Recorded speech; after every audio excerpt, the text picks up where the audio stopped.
Hello, welcome Hello. to welcome to Get Unstuck. Um, Today you have the pleasure of listening to myself, Kiara, co-founder of Startup ROI, and my awesome colleague Cheryl.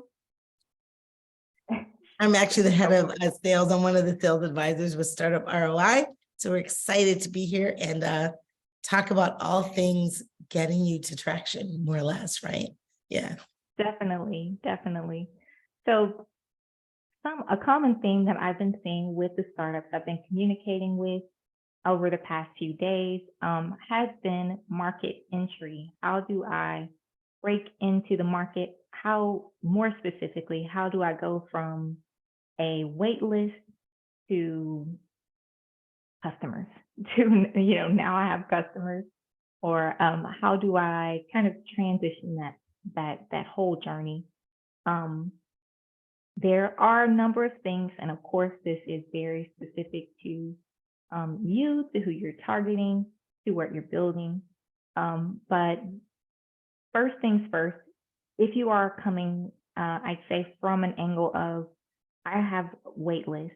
Now I need to do some beta testing with this waitlist.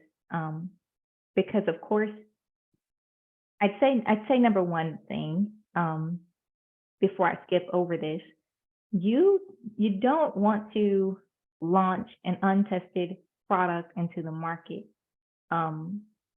So if you have a wait list, it's really good to get some eyes on your product, because you will be thinking that it's great. I can't tell you how many things I've built and I thought the world has changed because I have built Right. and it until you get some other opinions, or until you get people kind of poking around and playing with it, and that additional feedback, it's not really ready, I'd say, for the masses. So you need, yes, you can do some of these things internally, but your perspective is not going to be the same as a user's perspective. So you want to get their input as early as you can. So being able to test in small increments, maybe with a couple of people within your wait list. Pilots is really what you're doing. You're running like a small pilot, getting some feedback, going back, okay, let me change, the things that they said, or iterate, and then do that, again with another group, and make sure that you've worked out all of the kinks, or as many as you can. I know in my conversations, I've said numerous times that MVPs are supposed to be ugly, and they are. They are. They're not. You don't have to focus on making them amazing yet, because, all you want to know is if you can get customers, right? But you also don't want to launch something in the market that doesn't work. So, pick and choose. It doesn't have to be beautiful. It doesn't have to be the best thing out there, but it does have to work. It has to be a working product if you're actually launching. Now, you can be scrappy. You don't have to have a completed product to actually gain money. There's a such thing as paid pilots. You can build alongside your customers. But how are you launching? What are you building? Who is your target? You have to think strategically about this and approach it with caution. Cheryl, did you have something? Yeah, it's so true. There's this tipping point, right? So old school seesaw, for people that might know about seesaws. There's this tipping point where you don't want to stay in the lab super long, right? And be like, trying to make it perfect.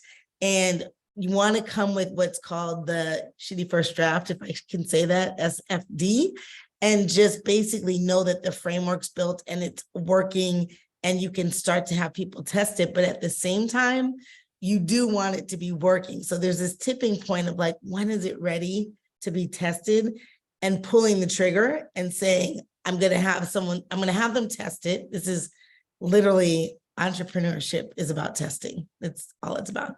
When have someone test it, get their feedback. And I call it like, it's not even kicking tires, it's punching holes in something, right? It literally is having your users, get in here and just put their hands on it, so to speak, depending on what your offering is. And then from there, taking the feedback so that you can make it better and make it, it could be, it's the positioning that needs to change, i.e. marketing, or it could be that the actual functionality needs to change, the design. So there are ways that we love our babies, but at the same time, you want to be ready for someone to say, your baby doesn't work, right? I like it's too many clicks for me, or it was, it was not easy to use, and then find out why and what their thoughts are about how it could be easier. And I will say this because I think it's super important. When you're doing what you might call validation interviews or beta testing, you want to standardize that so that you're not getting feedback from, let's just say, 5 different users, and the feedback is all over the place. And now you can't draw into a common thread of how you're actually going to make changes. So you want to start with a document that you can actually ask questions, and you want to leave it open for discussion, but at least you have covered the main pieces of it. If it could be usability, it could be, how, I'm just guessing because there's so many offerings out here. How does it look to the, what's the street, what is it called? Curb appeal, so to speak, right?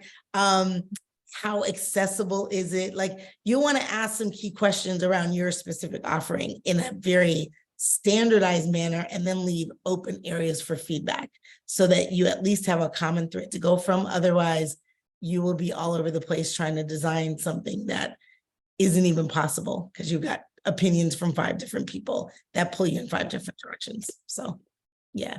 Yes, spot on. Yeah, Yeah. definitely a list. And I'd say I've spoken to a couple of people that have trouble kind of knowing what insight do I need to gather during this time. And that's totally okay to have that question. What are those insights? I'd say at the core, I mean, there's a number of questions that you just alluded to that. There's a number of things and insights that you need. But I'd say at the core, what is the problem that your customer is experiencing when they're using your tool? Because that is core to everything. That's core to your message. That's core to what you're building. If you are not solving that particular problem, what is it? Am I solving it? If I'm not,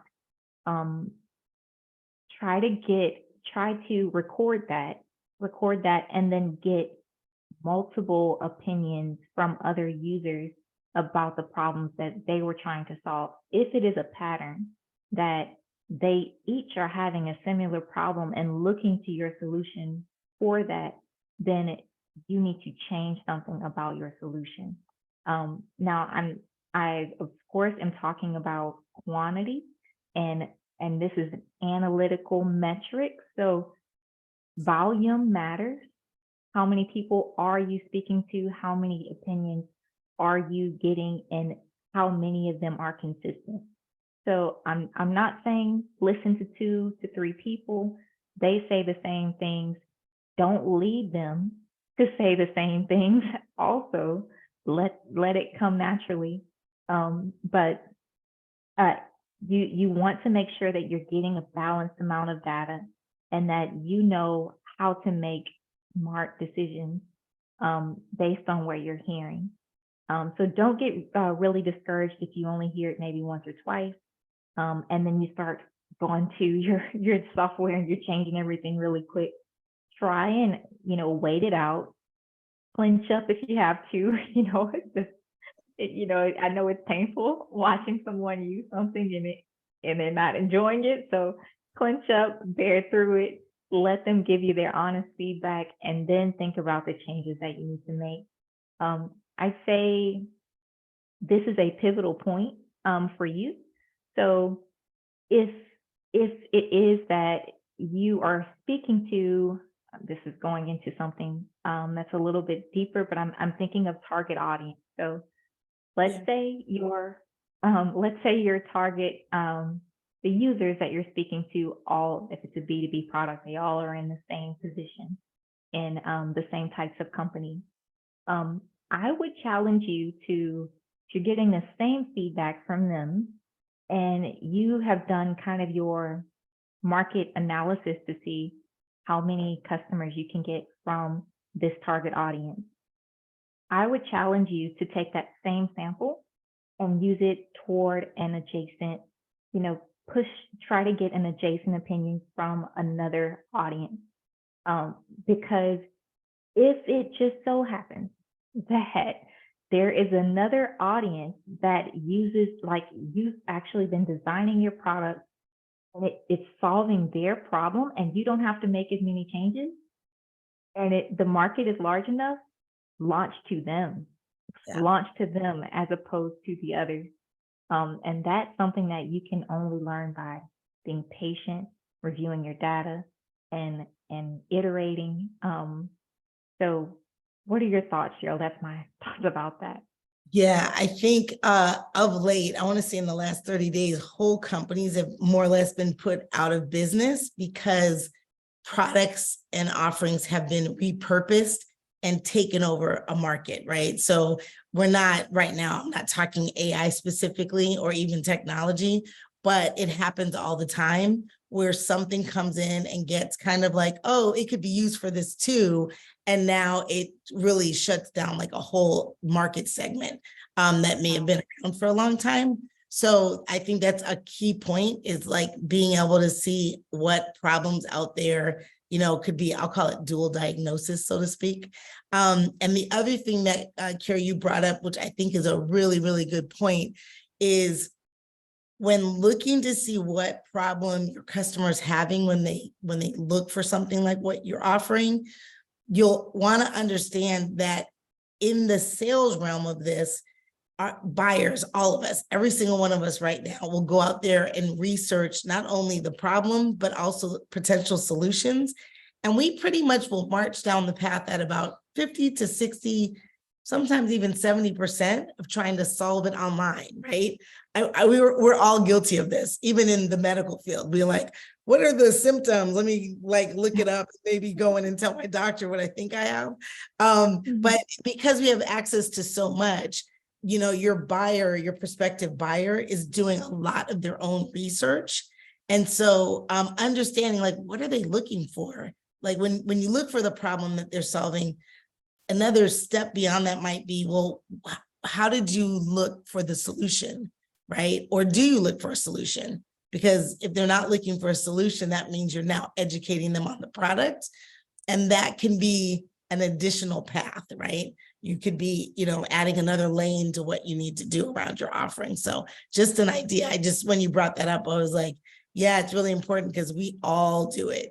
Looking for anything, first thing we're going to do is go to the phone, right? Or the laptop and say, what's the solution? Or has any, and we all do it. It pops up and the problem comes up and you go, oh, I'm not the first person to look for this, right? Because it actually auto-filled. Yeah. So oh, good, there are going to be solutions here. So things like that, right? Just beginning to understand how people search for the definition of the problem and potential solutions so that you can not only speak the language, but begin to position yourself, your business, and the offering. And I'm saying offering because we're talking product and service. So we're not trying to exclude either. Definitely. Yeah. Okay. Yeah. Just on that point, I would say just in your approach. So definitely we're talking about potentially pivoting.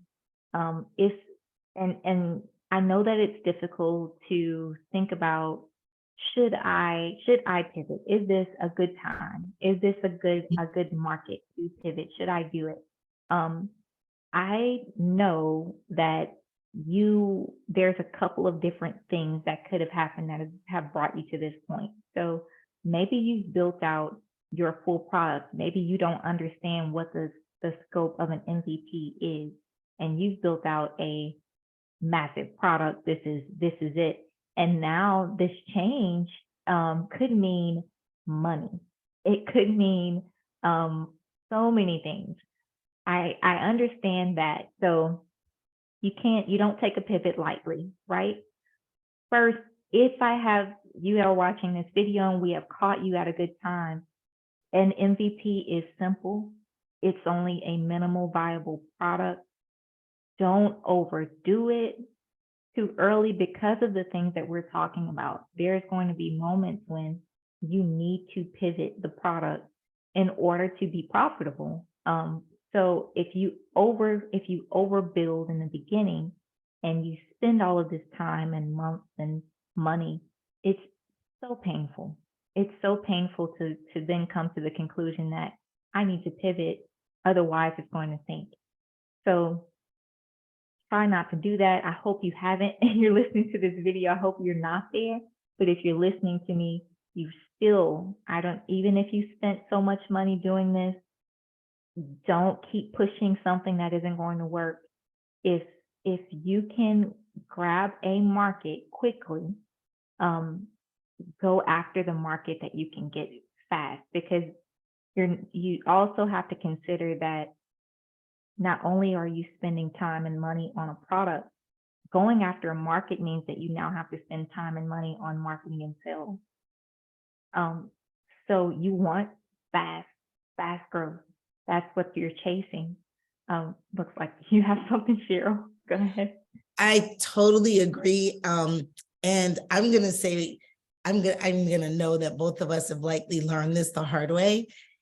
When you get so committed into what you're putting in the market, it really becomes harder to make the decisions, right? So as an entrepreneur, as a startup founder, as a leader, you'll want to be able to flex your decision-making muscle, because that's really what we have, is decision-making muscle to make pivots and make better decisions and see longer term, shorter term, look at financials, all the things, so that we can navigate. You used the word navigate earlier. And I just think that building that muscle is key, and finding the right people in your sphere to help you build that muscle, so that you understand that your commitment is to the process, and I'll say doing the work, the journey of it, and then finding where you can gain success and traction, so that you become fundable and all of those things, if that's your goal. Definitely. I keep wanting to go back to this fast wins, understanding let's get out into the market quickly. As an early startup, and no matter what your business model is, if it's freemium, if it's there's so many business models, but no matter what it is, the aim is traction. It is profitability.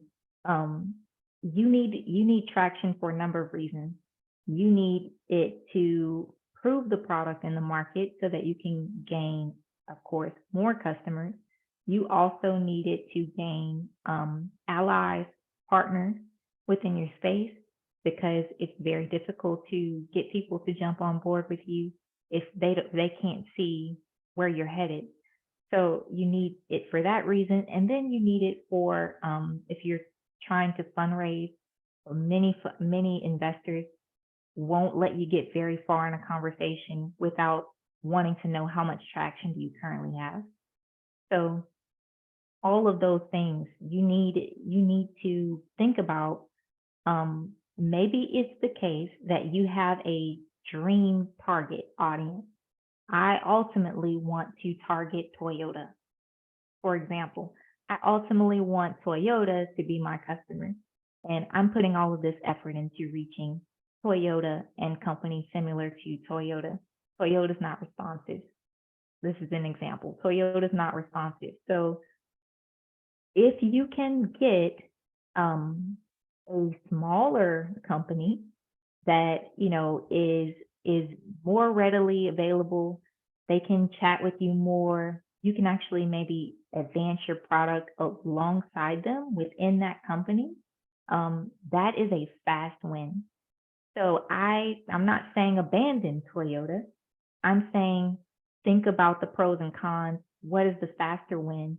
Can I build this out very quickly, get it to the place to where it's robust enough and validated enough to attract Toyota, and then a couple months down the line, target Toyota. So, and it could be that you, in building that out, you no longer even want Toyota. You want more companies just like the one that you just built for. So you really want to look for the faster wins. How can I get to the market faster? And be a little creative in that, and think about who should I go after first. And I know also this is something else. This is another pivot that I'm talking about again.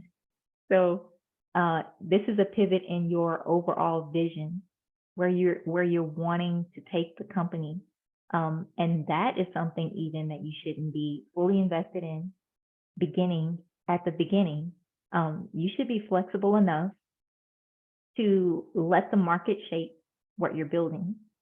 So if it is the case that, especially in this testing phase, you go to this smaller company, that smaller company has a problem that they believe you can solve with your product, and it's not quite, you haven't quite thought about that. You haven't baked that in.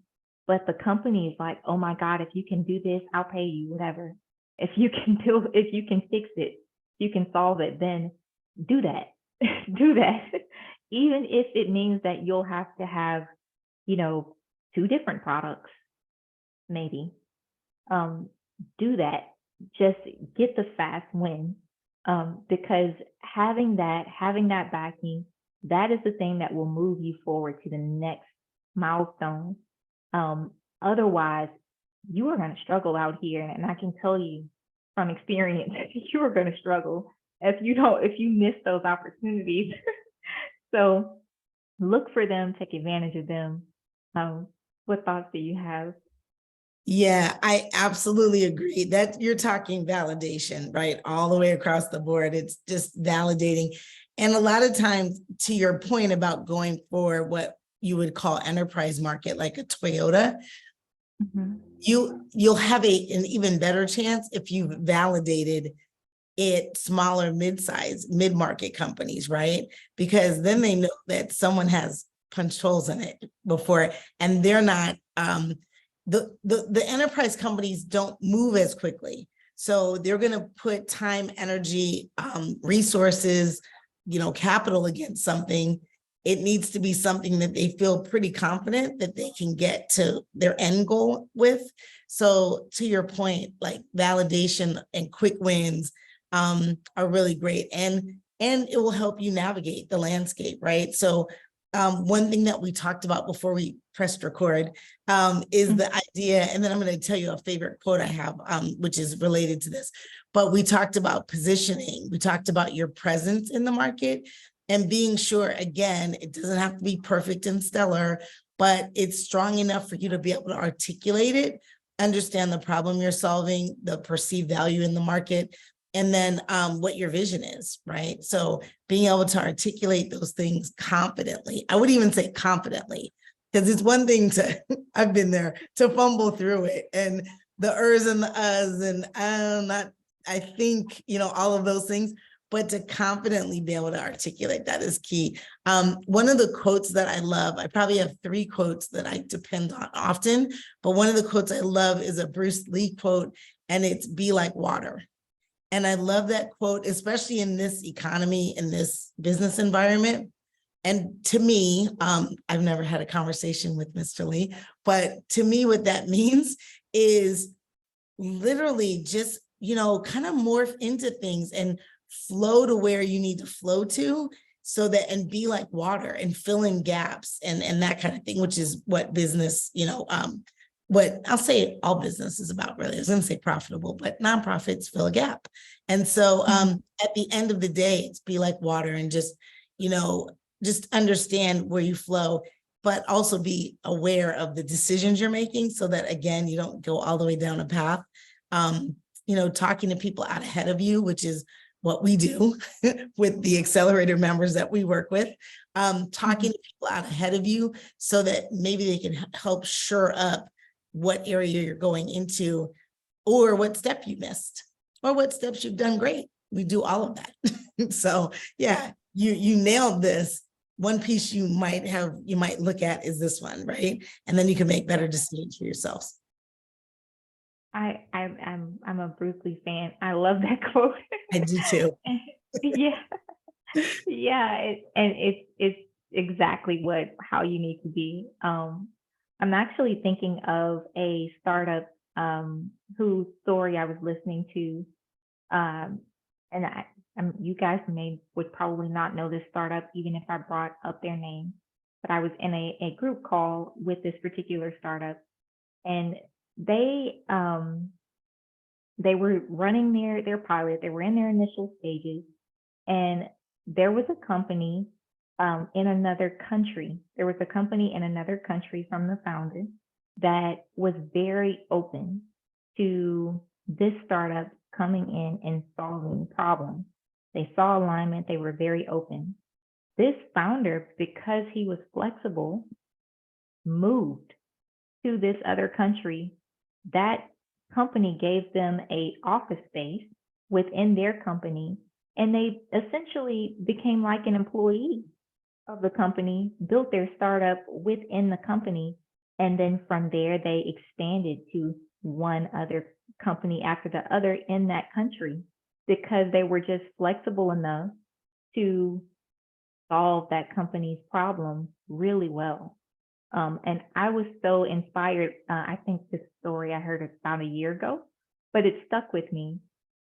Just their tenacity. Okay, I'm just gonna do it.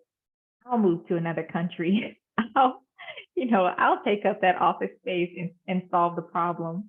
And if they hadn't, they would not have gained the traction that they needed. They really, but you have to, it's very easy to be in a bubble and build something, and think that you're building something great, but ultimately you're not solving a real problem sometimes. If you build something alongside the people that have the problem, you are setting yourself up for amazing success. So that was just a great story that I've heard. And it just speaks to this, just be fluid. Just go with what you need to make these things work. We all have like different limitations, right? I mean, there's just a myriad of different lifestyles out here, but at the end of the day, I can't even imagine being in that team's head trying to say, okay, we were going down this path. It looked like we were going to get there, and you meet this company from another country, and now you're doing all the things with this product or service that you're developing. And now you're also assessing going to another country. Like just the complexity of all that decision making, and then saying, we're going, we're done, we're in. Yeah, that just beautiful. I mean, I don't often talk about Facebook/Meta, but I do remember looking at some interview where Zuckerberg actually said his goal was always to break the model. Like that was his goal in all of this development, was to break it.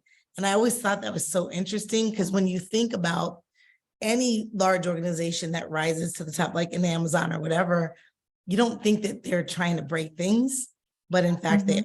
Most developers out there would say, well, of course we are, right? But at the end of the day, I don't think, as a consumer, I don't look at it that way. And so that's something else too, is just looking at, like, how can I break this? Whether it be by adding so much volume to it that it creates, it morphs to something else, or just the functionality, right? And I'm sure there are a lot of other things we can quote unquote break, but that always comes to mind for me, just when I start thinking about, the traction, the validation and the traction piece. Yes. Okay, something else. This is actually a personal story of mine, but I was in a conversation with a program, had applied to a program for my startup, and the person that was interviewing us quickly told us, like, hey, you guys are not our target stage, so the program will likely not accept you. But he said, I am very intrigued personally in what you guys are doing. And I'm also intrigued in, you guys didn't know, I am Black and I'm a woman. So he says, I'm also very intrigued in the fact that you are diverse, you're a minority, and that you are a woman. And I know of certain companies that look for that in the startups that they pilot. And he said, what I could do, as opposed to, putting you forward into this program, I could kind of be an ambassador of yours and introduce you to these types of companies, also some other organizations that I mentioned and that he mentioned. And I was listening to him, slightly disappointed, but rather than missing the opportunity because I'm distracted by the fact that we're disappointed, we were missing the money. We were missing the money. So I stopped sharing the screen that I was sharing in my presentation, and I said, we are open to whatever help you provide in whatever capacity that is. And his face lit up and he said, okay. He's like, I think that I can help you in all of these ways. And then just started kind of working on our behalf. So I'd say it's hard hearing kind of that negative, hey, here it is, it's hard hearing that. But if you can receive that well, and be open, you never know what opportunities will come from a conversation. So I'd say be humble and and go into conversations this early on with just the willingness to let people help you, let people move you forward in whatever way it happens. Just be fluid, go with the flow, let it go. Yeah. It's so true because everyone is not your customer, right? I mean, literally, that's the essence of what you're saying. Like, everyone's not our customer. And so at the end of the day, you'll have ambassadors, you'll have influencers, you'll have champions, you'll have lots of different things. Obviously, the end in mind goal is to gain customers. But there's so many others that come into the space to support and or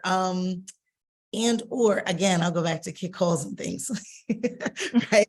Yeah. So every conversation doesn't have to be bubbles and puppies. It can be that, I don't see it. I don't see the value, right? And some people will write that off and say, that's not my customer. And you should probably assess that. And at other times it could be, that is my customer and they don't see the value, right? So, or that is who I perceive my customer to be and they don't see the value. So there's this matching of energy, so to speak. I always say, we're not really talking about specifically sales, but sales is a transfer of energy.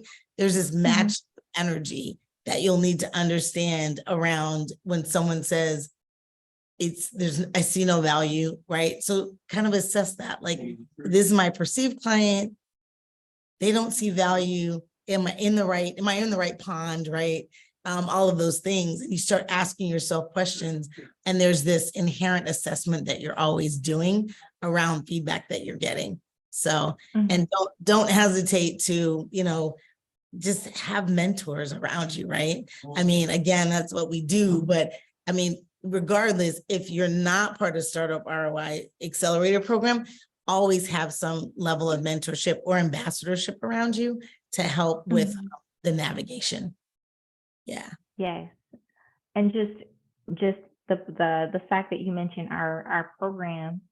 So guys, I think our whole team have this tendency to be very honest, to just be very honest. I've even told one of our startups, man, you pay me to be honest. And I think that's the main thing you pay me for. So just just getting that, not we're not rude, but getting that hey, this is what you need to change, or this is not going to get you where you need to be, let's fix it. That type of feedback, especially early, can save you months of heartache. It can save you so much, just oh my God. Like just personally, I have learned to be so grateful for just that type of feedback and really lean into it, even though it stings a little bit. And I think that is a huge value add that we offer, because I I mean, especially a lot of times if you're at idea stage and you begin with your MVP, you work with me quite a bit, and I will tell you, this I don't like your product. This isn't good. This isn't good. Let's change some things. Or I will poke at it. I'll look at it and say, oh, this is, from a user experience perspective, this is too much. It's too much going on. So let's spread this out. But that is value, guys. That is value. So I hope that you can get into, if not our program, then something else that is going to give you that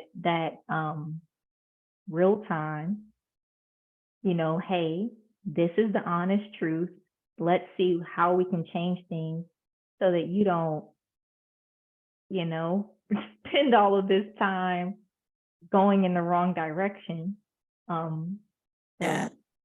And it is, Yeah. it's time and energy, right? So we can, we can generate, money is super important. At the end of the day, you can't get time and you can't get your energy back, right? Yeah. So that's the bottom line, is that you may find other ways to generate revenue and or income for yourself. But at the end of the day, I mean, you're not going to get the time back that you spent potentially going in the wrong direction or just not folding in things that can get you to success. Sometimes you're going in the right direction. You could just add, to your point about adjacent markets and things, you can add to that. So what I love about our team is we all come from different spaces and we've all had our moments of success and our moments of failure. And another quote that comes to mind is, this too shall pass. And I think I just heard Tom Hanks talking with like the Brat Pack kind of team of like De Niro and Pacino and like, DiCaprio. And they were just at a round table, just chopping it up. And he said, whether you're successful, this too shall pass, or you're failing, this too shall pass. And I was like, Yes. such a key point, like a pivotal moment. So yeah, it's, it literally is just, we're testing, we're always testing, trying to navigate to the best space for the team, the business, the company, yourself as an individual, right? Lifestyle. I mean, like success traveling all over the world and you've got a family at home might not be success, right? So we want to build things that you can actually live in and enjoy. So Definitely. And just that I don't know, it's just having that feedback loop. I feel even in things like your pitch deck, your sales messaging, how you're approaching the market, getting that, I because I'll tell you guys, just being a founder, I know how it is when you need to get some information out quickly. You will barely do research. You just find an article and think, okay, quote, and then you copy paste.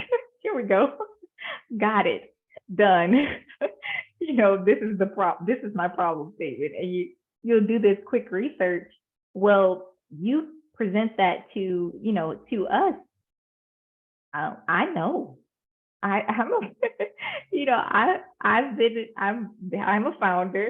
I've worked with other founders, and I know when you haven't done a ton of research. And so I know for sure if any of the founders from our startup are watching this, you guys have probably gotten me saying, "Can you prove any of this? You can't prove this." Let's go back.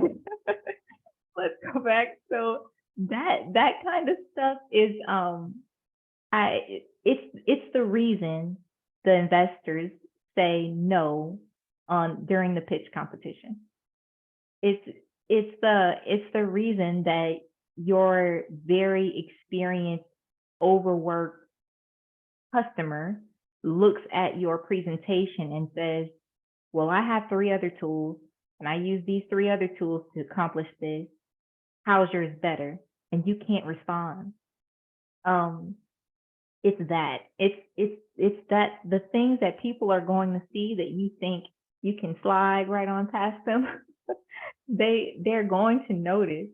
So we give you that that type of feedback, and not only that, but we help you to iterate and change those things before you go out and get in front of someone. And then what we're talking about now, receiving that feedback from a customer and being able to make the right changes, that is so key. And so we guide you through that as well. I've spoken to people and said, hey, what they're really saying is this. If you really look at the context of what they're saying, it's this. I just had a conversation with someone where I said, they were like, well, they were wanting all of these metrics and I didn't have them because I'm so early. And it's because they thought analytically, that's how they think. So they thought when they were looking for metrics, they wanted this number, and this number products early. So maybe not. Well, really, I had to tell them the majority of the population is not analytical. What they really mean is, how is what you're doing better than this? They're just looking for a comparison. They're not looking for all of these analytical figures that you can't get because you're too early. So rather than that, I said, let's do this. And we did some comparison things, and that put things into perspective. That's the kind of feedback that really is going to help you early. Go for it, Cheryl. Yeah, it's very true. And I use this example a lot, and it's not right on point, but I think everyone, I use a lot of big brand examples just because we all know the big brands, whether we support them or not. And at the end of the day, if you really think about it, right? So if you look at Walmart, Costco, and Target, those 3 brands are very similar in nature in terms of the amount of stuff they push out on an annual basis, but they all come to market completely differently, right? Walmart is the low-cost leader. Like literally they push out volumes. Their model is completely different. I read an article that they don't, and I'm not sure this is accurate, so Walmart, don't come for me, but they don't pay their suppliers until like, I don't know, 90 days after the product is sold, something like that. It's pretty significant to their cash flow. Target is a whole separate, set. And then Costco, I've actually worked with Costco in my career, my corporate sales career, and they don't even consider that they are in the space with Walmart and Target. They do. As a consumer, you might think they are, but from their marketing and buying perspective, in terms of the quality of what they buy, they don't consider that they are in that space. So to go to your point, which is why I was a little bit off the target here, to go to your point, it is a matter of how your buyer perceives you, so to speak.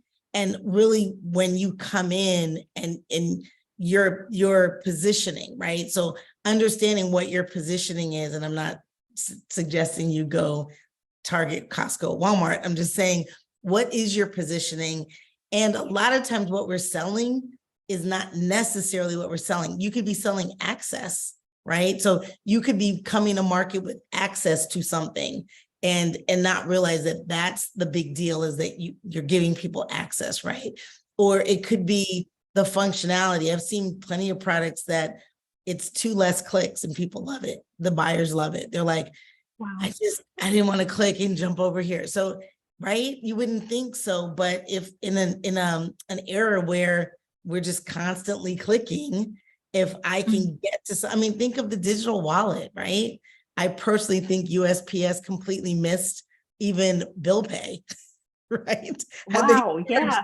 10 cents for bill pay, right? Yeah. So, I mean, literally, I can go on. I think Maxwell House missed the coffee shop era. Like, you're called Maxwell House. Like, okay, like the list goes on about positioning and how you come to market. And I'm using big brands just so that you can recognize them. But if you start, look, the signs are everywhere. If you look around to see how companies, businesses, large and small, are positioned, and how what they're actually selling or the functionality of what they're selling carries so much more around it. Sometimes it's reliability, sometimes it's ease of use, right? Southwest Airlines, you know, I know that they're not in great graces right now, just after the holidays, but they came on the scene hard and strong. There were a lot of things that made them successful behind the scenes, but at the end of the day, it was like, just get on the plane, safe trip, get off the plane. We got there on time. Forget the seat, forget the snacks, forget all the extra stuff. You can bring your bags with you for no additional cost, right? So it's just the positioning. And so I just like to inspire you to think about what it is your product does beyond what your product does. Is it reliability? Is it accessibility? Is it functionality? Is it ease of use? Like, what are the few things beyond what the features of what it does that you are actually speaking to, because that is valuable as well. So that was my soapbox moment for big brands. That is so good. I mean, really, startups, it's because your head's down. It's because you're so focused on what you're building, and you're thinking, okay, I built this feature, put that on the website. I built this feature, put that on the website. And it's like, it's that just head down kind of thing. But that's one of the reasons you have to hear your market early, because the things that you're saying are not, if your head's down, you'll miss that. Like things like accessibility. If you are the only person using your product, or the only person playing with your product, how will you know? How will you know if my product is, if my onboarding is easier than, I don't know, the competitor, this competitor that's doing almost the same thing? How will you know that if you don't get their input, them using it? So and the things that there was such a good point, Cheryl. the, the things that you're looking for in your testing process, it's those types of really nuanced perspectives that you wouldn't have gotten otherwise. So listen for that. Listen for asking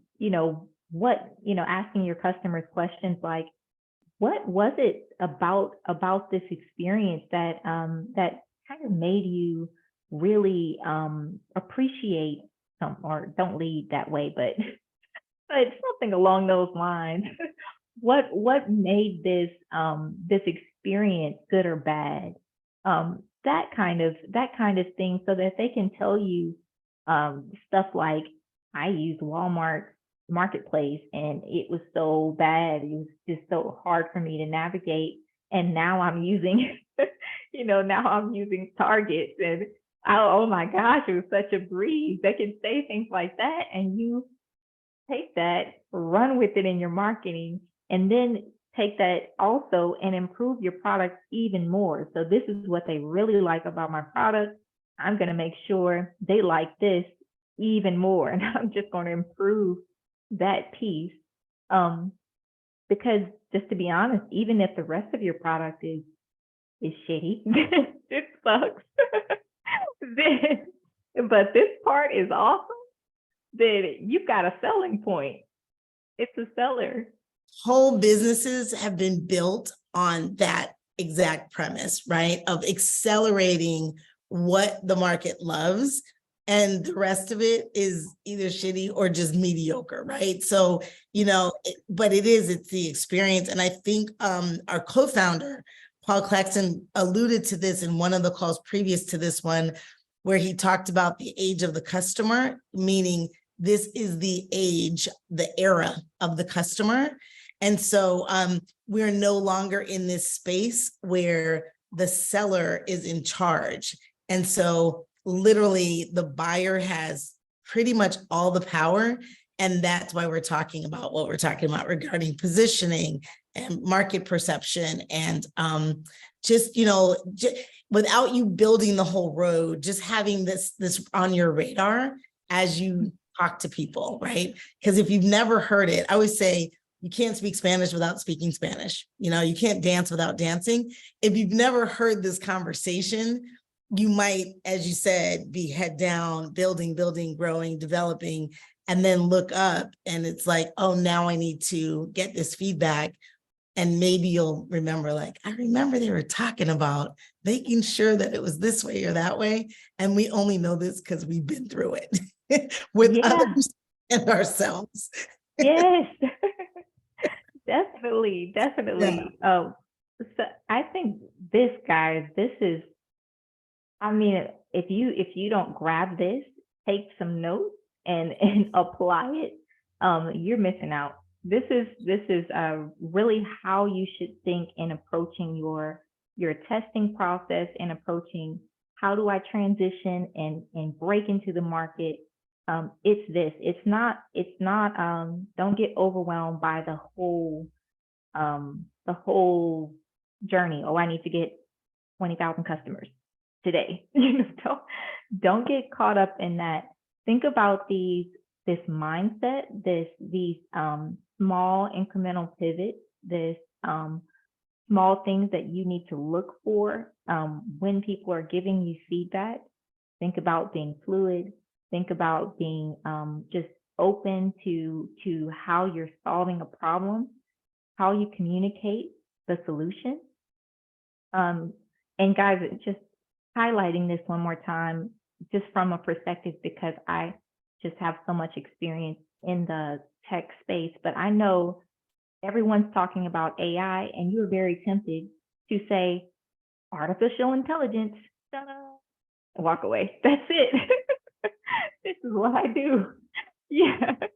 Artificial intelligence, got it. And you walk off. You have to understand what it is that this artificial intelligence piece or feature is doing for your customer. How are they perceiving it? How is it helping them solve a problem? How is it helping their jobs easier? What are they perceiving from this? If you can approach your market that way, you will impact the market better than someone who's got generative AI in their headline, like their H1 headline is generative AI. Who knows what that is? No one. No one. It's still such an abstract, just so you guys understand, yes, it's a trend. People are catching on, but it's so abstract. Honestly, no one fully knows what it is. They're just kind of figuring it out. So it's a term. You may still have to go and Google it. Well, what does it do exactly? You may still have to go and Google it. So understand what that's going to do for your customer and put that in your copy. And sprinkle AI, sprinkle artificial intelligence throughout. Don't make it your main thing, unless you're speaking to someone that's like an AI investor or something like that, and that's what they're looking for. But your customer, the person using whatever it is your tool is, on a walk or, at, at their desk doing sales, they don't care that it's artificial intelligence. They don't care. They just care that it is solving their problem, how it's solving it, and how convenient it is. So you have to speak how they speak in your copy, and just having that consumer kind of focus, that'll help you a lot. Yeah, it's especially I'm glad that I'm saying I'm using artificial intelligence. That is what people are dropping into. I can't tell you how many websites I've looked at. I'm picking on that because I've seen that as the H1 header in websites. Like, guys, no, generative AI. No. It's, it goes through several categories. It's like saying the word technology. You could be talking about communication, marketing. Are we talking social media marketing, digital marketing? Like, what part of marketing are we talking about? So some of these terms are so broad that we're not actually talking about the problems that are being solved, right? So yes, I love that. I love that call out. And it actually carries through to other things as well. But it's broad categories. And your customer, like you just said, Kiara, they don't care. As long as it solves my problem and it gets me to where I want to be. Like, there's some human buyer psyche things that have to be solved for, which would be safely. Okay, I'll just say that because there's a lot of AI in areas that where safety could be affected, right? We were talking about something before we started. There are going to be things, like, am I thriving or am I just surviving in my lifestyle, right? So your buyer's psyche looks like, in a moment's notice, looks at that, because that's just what, as humans, that's what we do, right? We just assess quickly. And and when you get to points where people say, I'm not sure, or let me think about it, or whatever the case may be, right? If it's not a hell yeah, it's a hell no. Where they get to that space where they're still like, I don't know, it's because there's a disconnect in terms of their buyer psychology of moving forward, right? It's like you haven't solved for the areas that I'm interested in. And that's why I'm kind of geeky with sales, because there's so much, like every one of us is just, we have our own buyer's journey. Like, I've been burned before, or I've never done this before. I've never spent this much money, right? Whereas somebody else can say, I spend that much money all the time. I've never been burned on this, and make great decisions. And it could be around the same product, right? So there's that complexity too. So yeah, I get a little weird when it comes to the sales and the way buyers look at things. Yeah, Yeah. so good. Such a good point. Just I'll kind of close just with this one thing where, just so we can wrap up. I feel like Cheryl and I could keep talking. I feel we could keep going, but just this one thing, guys. Some people, just being that artificial intelligence is so early, are, I don't know if you're paying attention to the news, but people are afraid of AI. It's not scary, but people are afraid of it. They're afraid of what it could mean. I messaged someone about an AI feature on my startup product just the other day, and they text me a Terminator meme. They said, "Haven't you seen Terminator?" I was like, oh my God, I need to create a demo because they don't even know what this is. So I sent them the demo. Now we're having a call about that feature because they got it after that. It's not, I'm not building a robot. I'm just this thing, it's not like that, but they don't get it yet. So just understand what your buyer's perception may be. Yes, it's a cool turn, but especially if they're older, just especially if they're older, they immediately think this can destroy the world sometimes. So just be careful in how you present what you're doing. Be very descriptive in what it is that it actually does. And I was laughing with someone the other day. When people think of, even people who are savvy, there's no middle ground for AI right now. It's ChatGPT, which is really easy to use, for robots. And there's no middle ground. So it's hard to see, well, where do you fall in the spectrum that has no actual spectrum? Where are you? So just use the term lightly. Be more descriptive of what you're actually doing, and sprinkle it, but sprinkle it with some definition. So AI, which is actually doing this, it actually does this, and this is the problem you have. This is the solution I'm bringing. So just want to make sure I highlight that for you guys, especially all of my technical people. I know we're really excited about terms AI. We're really excited. I know. So, but just understand who you're speaking to, and that their perception of what you're building may not be what you think. It may be all over the place.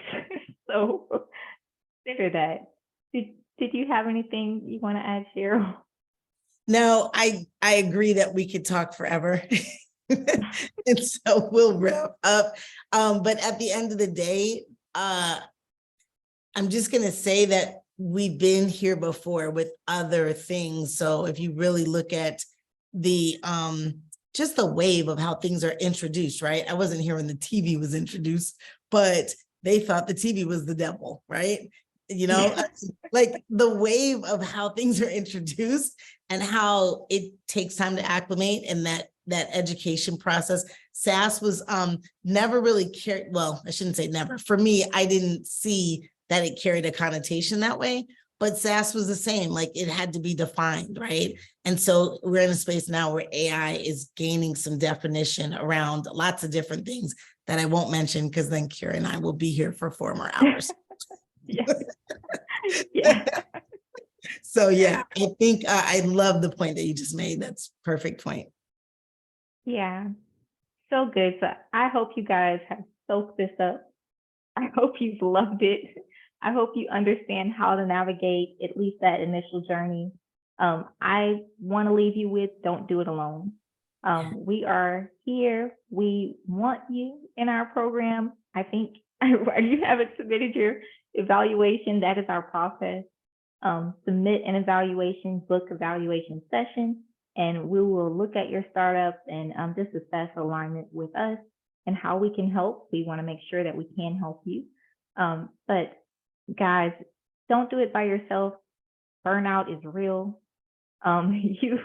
You will go through your journey. You will work really, really hard as a startup founder, and look at the progress that you've made and think, oh my God, I'm so tired. I'm so tired. Yeah. I haven't gone any place. And wonder how you will continue the journey, since you are in a space where you're like, I'm totally depleted. How am I going to get to the next step? So yeah, leverage your resources. We're here to help.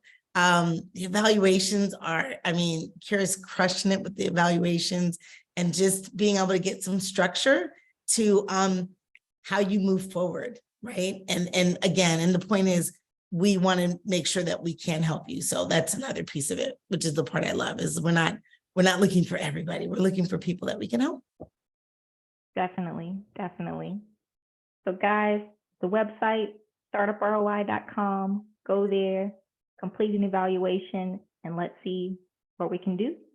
And otherwise, join our Slack group, which is also on our website. And we are happy to share resources there, happy to chat with you, just meet, just talk.